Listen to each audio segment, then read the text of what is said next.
anna sayyidana Muhammadan abduhu wa rasuluh la nabiyya ba'dah. Allahumma salli wa sallim ala sayyidina wa maulana Muhammad wa ala alihi wa ashabihi ajma'in, amma ba'du. Wa ya ibadallah, ittaqullaha haqqa tuqatih wa la tamutunna illa wa antum muslimun. Hadirin jamaah salat Jumat rahimakumullah. Dalam kitab Mukassafatul Qulub karya Al-Imam Al-Ghazali ada keterangan bahwa Nabi Musa alaihissalam berdialog dengan Allah Subhanahu wa taala di Jabal Tursina. Dalam dialog itu Nabi Musa menanyakan tentang amal apa yang paling disukai oleh Allah Subhanahu wa taala. Nabi Musa bertanya, "Wahai Allah, seluruh amal ibadah sudah saya lakukan, dan amal mana yang paling Engkau sukai ya Allah? Apakah salatku ya Allah?" Allah menjawab, "Bukan. Karena sholat itu hanya untuk dirimu sendiri.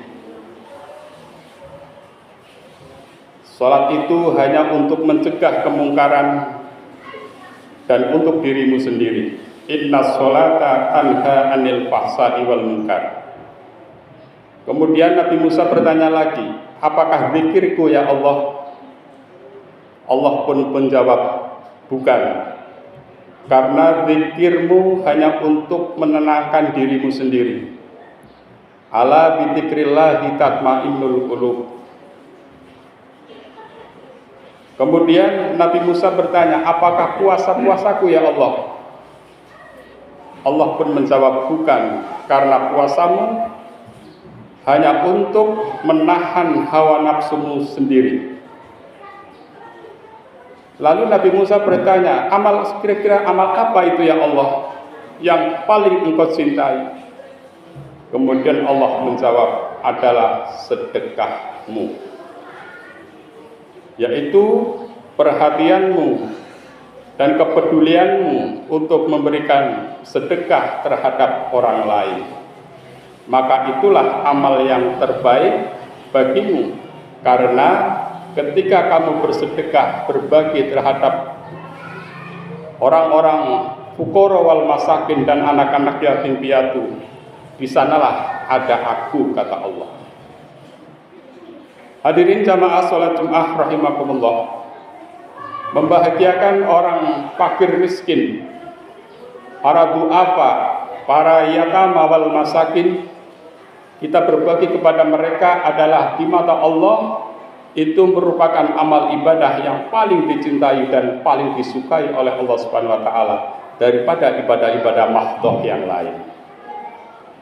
Maka dalam kehidupan tren sekarang, manusia kadang berbalik. Mereka lebih mementingkan ibadah mahdhahnya daripada peduli terhadap lingkungan sekitarnya. Orang-orang yang diberi kesempatan punya harta benda yang banyak, mereka sekarang sedang ngetren untuk berulang-ulang kali pergi ke tanah suci melaksanakan ibadah haji dengan alasan ingin menyempurnakan ibadah haji-haji sebelumnya. Padahal ibadah haji itu suatu kewajiban hanya satu kali seumur hidup. Kemudian sedang ngetren pula, sekarang orang-orang sedang berburu umroh, berkali-kali umroh, bahkan ditarget setiap tahun harus bisa umroh dengan alasan merindukan Baitullah atau merindukan Ka'bah. Padahal Allah lebih merindukan dan lebih mencintai terhadap orang-orang yang mampu dan berbagi terhadap fuqara wal masakin. Maka mindset inilah, perilaku-perilaku inilah yang sekarang sedang berkembang di kalangan umat Islam yang punya kemampuan dan berlebih tentang harta harus dirubah. Artinya perhatian terhadap fuqara wal masakin untuk kita berbagi kepada mereka hakikatnya lebih mulia dan lebih disukai oleh Allah Subhanahu wa taala daripada untuk beribadah berulang kali untuk naik haji dan ibadah umroh. Hadirin jamaah salat Jumat rahimakumullah. Maka bersedekah itu tidak ada rumusnya orang bersedekah itu menjadi miskin. Tidak ada dalilnya orang yang sering membahagiakan terhadap fuqara wal masakin menjadi kurang harta bendanya. Justru Allah berjanji harta benda yang diberikan kepada fuqara wal masakin, membahagiakan kepada fuqara wal masakin, niscaya akan diganti berlipat-lipat oleh Allah Subhanahu wa taala. Di zaman Nabi Musa alaihissalam ada pasangan suami istri yang hidup miskin. Kemudian pasangan suami istri ini memohon kepada Nabi Musa, "Ya Musa, doakanlah saya agar menjadi orang yang kaya raya, agar harta benda saya melimpah sehingga saya bisa berinfak, bersedekah dan bisa membahagiakan fuqara wal masakin, orang-orang para du'afa yang tidak mampu di sekitar kita." Kemudian Nabi Musa bermunajat kepada Allah, dan Allah pun menjawab kepada Nabi Musa, "Wahai Musa, okelah, pasangan suami istri itu akan saya beri kekayaan, tetapi kekayaan itu hanya berlaku sampai 1 tahun," kata Allah kepada Nabi Musa. Setelah 1 tahun, maka mereka akan ditarik kekayaannya dan akan menjadi orang miskin lagi. Kemudian setelah berita itu disampaikan kepada suami istri tadi, suami istri tidak keberatan dan merasa berbahagia dengan mengatakan, "Tidak mengapa Musa, kami diberi kesempatan kekayaan menjadi orang kaya hanya 1 tahun. Tidak mengapa akan kami terima."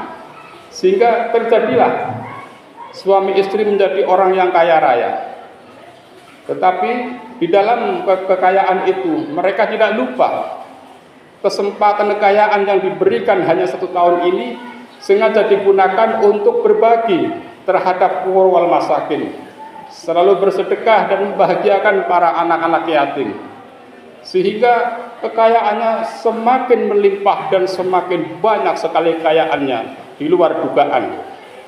Bahkan 1 tahun itu melebihi target kekayaannya karena sengaja Allah gandakan kebaikan dan Allah berikan berlipat-lipat kekayaannya.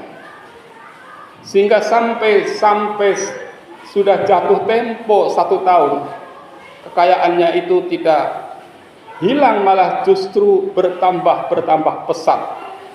Maka Nabi Musa bertanya kepada Allah Subhanahu wa taala, "Ya Allah, kenapa pasangan suami istri itu kok semakin kaya raya? Bukankah dulu sudah dibatasi hanya sampai 1 tahun?" Tetapi Allah dengan tegas menjawab, "Betul Nabi Isa, bahwa pasangan suami istri itu setelah saya beri kekayaan dan saya beri 1 pintu kekayaan, tetapi pasangan suami istri ini membuka pintu-pintu rezeki terhadap hamba-hambaku dengan selalu berinfak dan bersedekah kepada orang-orang miskin. Maka kekayaan itu akan terus saya titipkan kepada pasangan suami istri ini agar mereka selalu berbagi terhadap fuqara wal masakin." Inilah jawaban Allah Subhanahu wa taala.